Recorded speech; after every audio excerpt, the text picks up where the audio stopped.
welcome to Silverstone for the final weekend of the BRSCC Mazda Super Series. And Lyndsay, it's been great to see you again this weekend in front of the camera. Some of the viewers have been asking where you are, and really, you might have noticed that there's a little bit of a battle going on between the pair of us. One of us has been eating the pies, one of us is pregnant. We'll let you guess which one's which. So, Lyndsay, how is the sponsorship with Pucker Pies going? Oh, thank you so much for that, Lloyd. Honestly, no, it is. This year has been phenomenal for so many reasons, obviously this one being the main one, but I'm surprised I'm still here. I've only got a couple of weeks left, so to actually make it to the final weekend, I am so impressed, but I couldn't let my Mazda guys go. They're my babies, I've been with them from the beginning. I wanted to make sure they were going to bring it home and do me justice. And the Super Series this weekend, it's going to be a close battle. Brian Chandler on pole for the first race. Can he win all three races? Oh, it's Brian. He knows what he's doing. He's been Mazda MX-5 championship winner before. And he's doing most of the cars that are in this championship. So by all means, he's going to go out and he's going to just have some fun, to be honest. But he always likes to add that little bit of spice. So there's going to be something up his sleeves, I know it. Well, that's what we're going to hope to see over the rest of the weekend. It's over to our commentary team to take you through the first race. Thanks, guys, and best of luck, Lyndsay, to you over the winter. Hopefully we'll see you back again at the racetrack next season. Well, for the final time this year, the MX-5 Super Series is about to burst into life with Brian Chandler and Joe Marshall-Burks on the front row together, Matt Pickford and James Cossins sharing row 2. Then Patrick Collins and Jeremy Cook, the two Kells, Darren and James share the 4th row, ahead of Clyde Powells and Simon Fleet. Declan Lee and Adam Rowlandson are on row 6, Simon Hutchings and George Grant on the 7th row, ahead of David O'Reilly, Javier Brook, Liz Walton, Russ Lyndsay and Jim Hart to round out the 19 runners. Just as we saw at the end of 2018, the final round of the championship is arguably the best supported with a 19-car grid here, set to do battle on the always entertaining Silverstone International circuit. Big grid of cars, the final meeting of the year about to get underway. Then the lights go out, away we go, and a good start made by Brian Chandler from the outside of row number 1. He looks like he'll get the lead down to the first corner. Good start initially made by the blue car. That's James Cossins making his first appearance of the year. I think he will just have to settle back in line in 4th, and there the two Kells. The orange number 3 is Darren Kell, father Kell, ahead of his son James, the green car behind. Good to see those two back out here at the end of the year. Into the first braking point, then into the right-hander at Village. Chandler leading the way, James Kell around the outside, then battling away with the silver number 77 of Jeremy Crook. George Grant a bit sideways, Russ Lyndsay almost gets into the back of him. Those are two drivers we've seen regularly competing in the MX-5 Super Cup this year. It looks as though the majority of the field, in fact all of the field hopefully, have got through the first sequence of corners in one piece. We're on board Simon Hutchings now, the number 37 car, and he qualified 13th. We might have expected to see him a little bit further up the order than that, but it looks like he's already making progress, pulling away from the side-by-side battle behind him. Speaking of side-by-side, Matt Pickford challenging Joe Marshall-Burks here around the outside at Stowe Corner. That's a brave move to make, but if he can hang on around the outside, it buys him a ticket to the inside of Vale, and that's exactly what he's done. Pickford's gone through into second position then, and Joe Marshall-Burks, who, if memory serves, we last saw out at the season opener at Brands Hatch on the Indy circuit at the start of the year, is demoted down to 3rd position on his return to the MX-5 Super Series. But Joe Marshall-Burks, like several other drivers on the grid, have been away sampling other forms of motor racing throughout the season. 3 wide coming out of club to complete the opening lap there further back. That was very close indeed, and though Simon Fleet was the man making progress, George Grant, the white car, is the meat in the sandwich on the outside of his number 84, and way wide goes Adam Rowlandson, and I think the other car they were fighting with was potentially Declan Lee. There's the 24 of James Cossins then, the new car to the series. Good to see some new names appearing on the grid though. He's lost ground off the start because Patrick Collins has got ahead of him now, the 999 car, and he has moved his way into the top 4 then. Back on board with Cossins there, you can see the slipstream starting to take effect there down the Hanger Straight. Defensive lines already being taken by Patrick Collins as Cossins tries to go to the outside into Stowe Corner, tries to make the Pickford line, but it doesn't really work, and he has to duck back in behind the pale blue and orange car. His battle's still raging on, look, between the 69 of George Grant, and it's actually the 15 car of Clyde Powells there. My mistake, it's Clyde Powells that he's racing with, not Declan Lee, and he's looking at the inside of Clyde Powells into Vale, and Clive thought about closing the door, but then realised that George had already committed to the move. There's Declan Lee, the number 11 car, so just behind Darren Kell, who also appears to have lost some ground. He's about to lose more ground because Lee is now at the inside. In the second part of club corner, he will ease the orange car of Darren Kell out wide. That will also, I think, allow the 84 car back through. So Adam Rowlandson should be able to pick up an extra position into Abbey. He might even go for both of them, but he does. He goes past Declan Lee and past Darren Kell. And that was brave stuff, but that was the effect of a significantly better exit from club corner and a nice slipstream down part of the straight at least. And he went up the inside of the pair of them. He's all out of shape though, is Rowlandson into the braking zone of Village. Gathers it together. Just Lyndsay there has got himself ahead of Xavier Brook by the looks of it, so that's a change from where they started. Xavier was 15th, Russ was 17th on the grid, and they're both running just behind this group, and that is Adam Rowlandson going round and spinning almost back into the pack as they come out of the link, and that was very, very nearly a big accident if he'd have spun right in front of that group of cars. It's almost certain one of them would have hit him, but thankfully kept it more or less off the racing line. Survives without any great drama, but the spin has put him right to the back of the field, unfortunately. So Adam Rowlandson, just as he was starting to regain some ground that he initially lost off the start, he has a little to do once again. So the leaders then come down, the midfield runners, I should say, come down to Vale. There was almost contact there between Russ Lyndsay and the number 11 car of Declan Lee, and that brings Xavier Brook onto their tail, and Xavier, in his eagerness to get up the inside of Lyndsay, very nearly spins the car. He does make the move stick. Also making a move stick, look, is James Cossins. So he goes past Patrick Collins, and that's for 4th position through the dauntingly quick first corner at Abbey. Brave place to make a move, but as we've seen already in this race, it can be done. And he's moved back into the top 4. He'd have been eager to do that because the leaders are getting away, but now Collins is eager to get back ahead of him. Briefly pulls back alongside there as they headed out of Village and into the link, but in the end, a better exit was made by Cossins in the 24 car, and he holds on to the position. Along the Hanger Street they go then. James Cossins looking his mirrors now to see what Patrick Collins is doing. Let's see whether or not he's able to maintain the position here. Collins has found a way past him once already, but Cossins is getting used to the car. He's not done any Mark III MX-5 racing, to my knowledge at least, before this weekend, so he's very much learning the craft, and James, clearly a quick driver though, straight on the pace here, and I think one of those drivers with very much a mind to moving into the MX-5 Super Cup possibly next season. And that again goes to show the benefit of doing the odd Super Series race beforehand. You can try your hand, you can learn how the cars work, learn how the racing works, and that way when you do make the step into the Super Cup, it's not such a leap of faith. Ryan Chandler is someone with Super Cup experience, also with Mark I experience, and he's won his fair share of Super Series races as well this year on his appearances in the series. He's often been one of the pace setters. Think back to Anglesey earlier on this year, for example. But, Ryan Chandler not really escaping, it must be said, from Matt Pickford. Now, an element of this will be down to the slipstream, but Pickford is driving arguably better than we've ever seen before this weekend. He's right on the pace now of one of the best in the business. Ryan Chandler is, I'd go as far as to say, maybe the most experienced Mazda MX-5 driver on the grid this weekend, certainly one of them. And Matt Pickford is giving him a run for his money here. He's in the slipstream down the Hanger Straight, closing all the time, look, and you can see how that slipstream enables you to stay with another car in front, even if the ultimate pace of Brian Chandler may be a bit quicker than Matt Pickford. Although in qualifying, the two of them were separated by only a tenth of a second, but even if Chandler were able to lap on his own quicker than Pickford, Pickford picking up at least half a second a lap just through the slipstream, so that's why Chandler's finding it so difficult, I think, to escape here. And it's giving us the prospect of a really entertaining race between the two of them. Through the final turn they go then, back down along the pit straight, and Chandler is feeling the pressure now from Matt Pickford as they approach half race distance through Abbey Corner.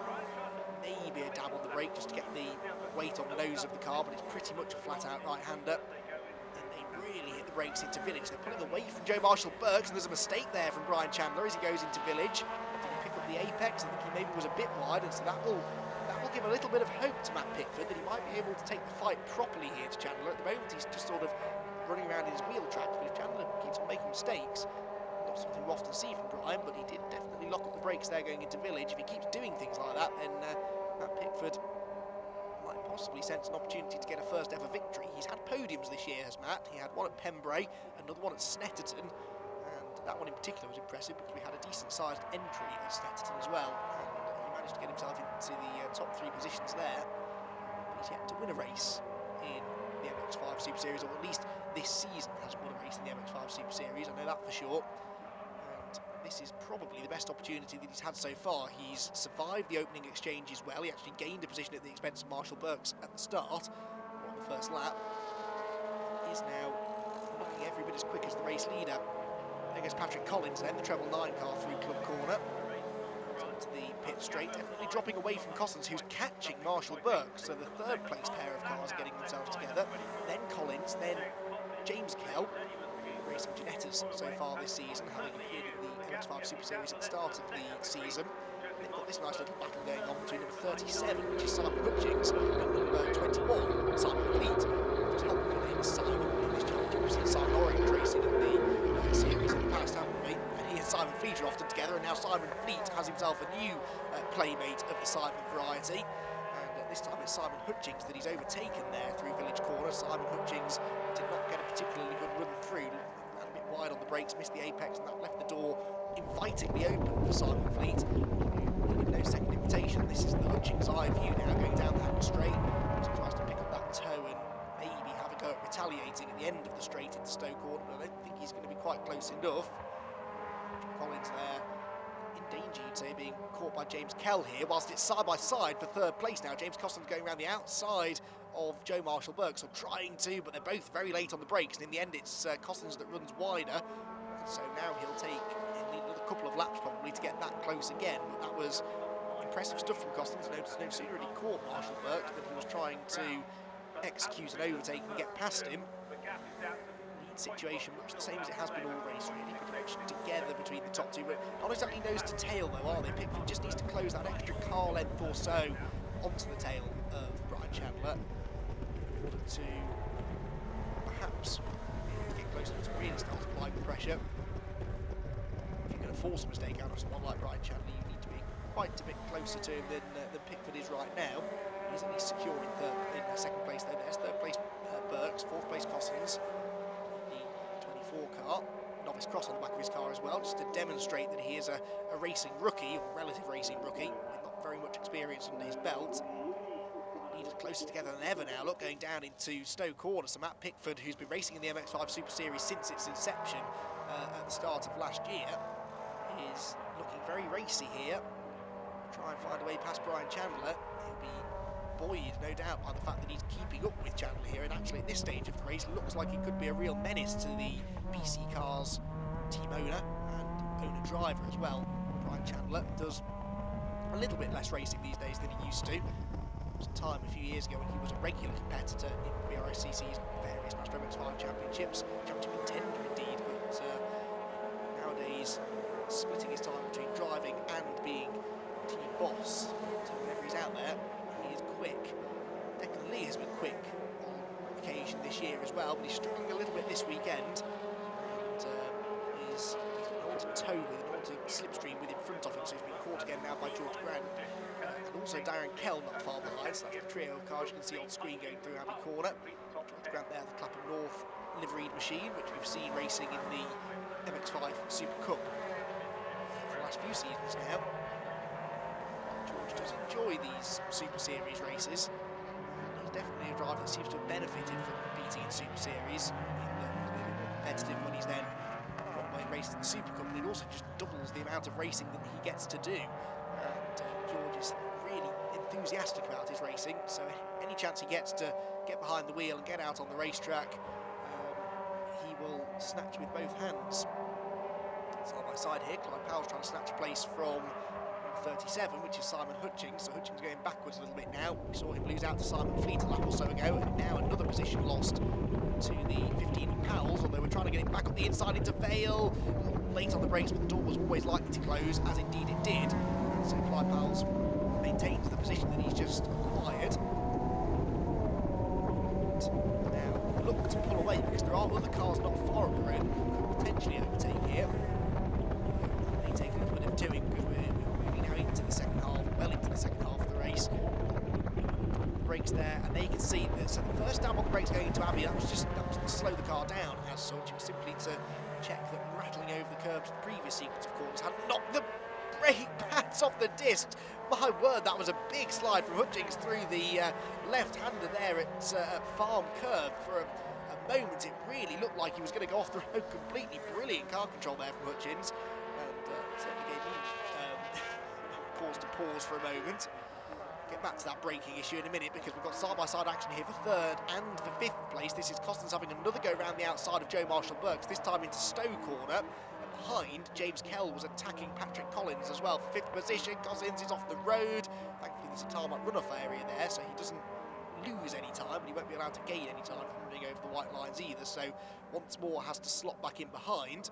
In the background though, James Kell is into fifth, so James Kell is the man on the move here, and James Kell and James Cossins, in fairness, both of the Jameses looking like the quickest drivers on the track at the moment, arguably they're certainly the ones making up the most ground, and there's a good chance the two of them may be together by the end of the race, because James Kell there, the green car in the background, into fifth position now, is definitely catching this third place squabble, and more Marshall-Burks gets sideways, and more he drives defensively, I was going to say. The more that will delay both of these two and allow James Kell to catch all that much quicker. So Joe Marshall-Burks is going to make this rather a wide MX-5 here to keep Cossins at bay. Through the left-hander, back on board with the fourth place man now down the hill. You can see it's quite a steep downhill braking zone there into Chapel Curve and out onto the Hanger Straight. No real track limits there as such at that corner. That's been cleared up and driver's briefing. You can run pretty much as wide as you like there, as long as you're not on the grass, and both of them did. But it's Cossins that has the best exit, and he has the slipstream. So for the second lap in a row, he pulls to the outside line. This time has his nose in front though. And for third place, do we get the change? Maybe. He's a bit more committed to this outside line this time. Does he run wide? It looks like he might keep it within the lines on this occasion, and Cossins now has the inside line for Vale. Doesn't need it, he's gone through already. So James Cossins then into a podium position on his debut in the MX-5 Super Series. This is really impressive stuff from James. Doesn't need to be running wide through Vale though, because Marshall-Burks will have a much better exit through Club Corner. Looks to get back on the inside, and he will go back through into third position. So good racing between the two of them there. It's back to how it was a lap ago, with Marshall-Burks into third and Cossins fourth. The difference now, though, is they are being joined by James Kell, who's picking up the slipstream, and by the time they get to the next braking zone, I think he will be close enough to maybe have a go here. So this already rather intense third-place squabble that's been raging for the last 6 or 7 minutes between these two is about to get even more intense with the arrival of that green and orange number 33 car, which looks to the outside into Village. We're on board with the meat in the sandwich now. James Cossins in fourth position, and Kell has a good exit from Village Corner. There's nowhere to go. Now, of course, they're all going to keep stacking up, and before too long, Patrick Collins could make this a four-way fight. At the moment, James Kell has the advantage of being the only one that is solely focused on attack. He's got no one to defend from. Joe Marshall-Burks, though, has two of them to watch in his mirrors now. The first one pulls to the left-hand side, his left-hand side, our right-hand side, and Cossins, has he been able to out-drag him down the Hanger Straight this time? I don't think he's quite clear, but he's further in front than he has been at any other point into this corner. You can see there about half a car is ahead. Can he get the grip on the outside line? Yes, he's done it again, and this time needs to make sure that he hits the braking mark down into Vale. He'll have to defend though, because Marshall-Burks is close enough to come back at him. He tries to, he can't get there. Cossins this time gets into the corner properly though, and it's Marshall-Burks that outbrakes himself slightly. Oh, and then Cossins is sideways out of the first part of Club, and don't tell me he's going to lose the position again here. He might do, you know, because Marshall-Burks has a nice run out of the final turn, gets in the slipstream, but I think Cossins should be able to defend the inside line into Abbey Corner. Four of them together then, and Marshall-Burks looks to the inside into this very quick right-hander, and Cossins has it covered. Does manage to hang on to third position. So it's Cossins third, Marshall-Burks fourth, Kell fifth, James Kell that is. Patrick Collins just desperately trying to join in this group now. Cossins looks wide again there, I think, through Village Corner. Yes, he's off the road, and Marshall-Burks, every time Cossins gets in front, he seems intent upon making mistakes and throwing the position back away again. Look, you can see he's not making friends with the apex through the right-hander at Chapel either. And so the exit speed onto the Hanger Straight won't be great. He's only saving graces that James Kell is now starting to harass Joe Marshall-Burks for fourth position. You can see there from the rear view from the new third place man's car that the fourth place driver is very much focusing on his mirrors more than he's focusing on what's going on in front of him. That being Joe Marshall-Burks, who sails the car into Stowe Corner. Still actually impressive, he gets the car stopped in time. Holds on to fourth place. This is allowing Cossins to make a break. It's brought Patrick Collins now right onto their tail. And the four of them descend upon Vale once again. Pretty much as close can be. James Kell seems to have had the better exit from the first part of Club, and then this flat-out second element is still significant, because if you get a bit sideways through there, or if you hit that curb, momentum right the way across this start-finish drag, and it is quite a long drag into Abbey Corner. As we've seen, it's difficult, although not impossible, to execute an overtake into that first turn. So as James Coston's now got one hand on that third place trophy, it looks like he might do. He's getting away from Marshall Burke's Kell now. Now that he's got away from Marshall Burke's, he's quite happy for Joe to stay in fourth position, because that will keep the very rapid James Kell from becoming an issue in the latter stages of the race. James, remember, has come up from 8th on the grid to 5th already. Costons didn't get a particularly good exit onto the Hanger Straights. Once again, just as he's starting to pull away, State comes along and punches them all back together again. See, maybe he's feeling the pressure now, having got into a podium place in his first ever race in the series, and that maybe is just starting to allow a few mistakes to creep in. All back together again now as they go through Stowe Corner, down towards the braking zone at Vale. Are we going to see any overtaking here? James Kell looks the man most likely to make a move, but he's not close enough. So the stairs they are: Costons, Marshall Burks, Kell and Collins. 3rd, 4th, 5th and 6th respectively then. Out of Club Corner. Brian Chandler, by the way, still leads the race from Matt Pickford's 2nd, and that gap is just starting to creep up a little bit now, so it looks as though Chandler has more or less got this one in the bag. We're on to the final lap of racing now as well. All eyes very much still on this 3rd place battle, and then also another quartet of cars look to watch out for behind. This is 6th, 7th, 8th and 9th position, and it's Clive Powell, I think, that's in 6th at the moment, ahead of Simon Fleet. So Powell's has gained another spot now on this charge up the order. Clive Powell's ready to start. He started 9th, so he's gained a few positions.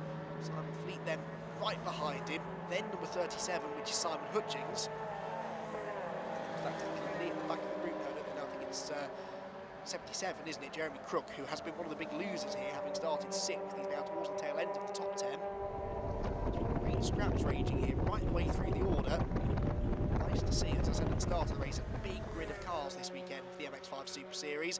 This, though, is the man at the front of it. He was at the front of the grid, and he's about to be on the top step of the podium. Brian Chandler coming through to take another MX-5 Super Series victory. This time, it takes place at Silverstone. Out of the final corner he comes, and having withstood that early pressure from Matt Pickford, Brian Chandler is able to get the race victory, but not by a huge margin, it must be said. 2.1 seconds in the end is all that he had in hand over Matt Pickford in 2nd position, and they're about 10 seconds or so ahead of that 3rd place squabble.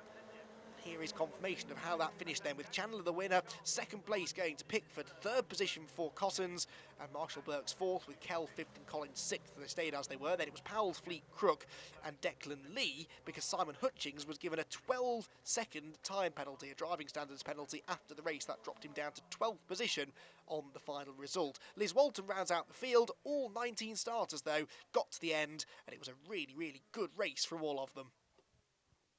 Brian, congratulations on your win. Looked like you were getting a bit lonely out there at the front, and slowing down to let Matt catch up, have a bit of fun. I wish. No, he was right on my bum. I was actually surprised. I kind of thought that I would go away, and he just stayed there lap after lap after lap. Yeah, I almost thought that he was going to have me, which I wouldn't like in my garage. But yeah, he drove really, really well. So yeah, he done good. Thoughts overnight for tomorrow? It could be a bit interesting tomorrow. Not sure what the weather's going to do. Yeah, we're first out, so I reckon we're going to have a wet track. So let's see how it goes and see if I can just splosh round in the puddles. Well, we look forward to seeing you out there. Congratulations once again on your win. Thank you very much. James, brilliant podium. Big battle going on throughout the whole race as well. Yeah, it was a good old race there. We were just battling throughout the whole race, probably providing all the entertainment in the field. I thought I'd just try and chuck it around the outside a couple of times. Didn't work for a couple, but one lap I just stuck it, and made a few mistakes after that, so they stayed right on me to the end. But it was a real good race. I really enjoyed it. My first ever race out with a 3rd place podium. I'm chuffed, really. I can't really expect more, apart from 2nd and 1st tomorrow. Well, I was just about to ask you about tomorrow. First race out. Not sure what the weather's going to do overnight. How do you approach a race like that? Well, I've got a good team behind me. I've got Aidan Hill's motorsport behind me, so I know that they know what they're doing. And if it's wet, I know they've got a mega wet setup. So we've just got a trial and error, really. Got to find my little sweet spot in the car and just send it and see what happens. Well, we look forward to seeing you out there. Congratulations once again on your 3rd place. Cheers, thanks very much.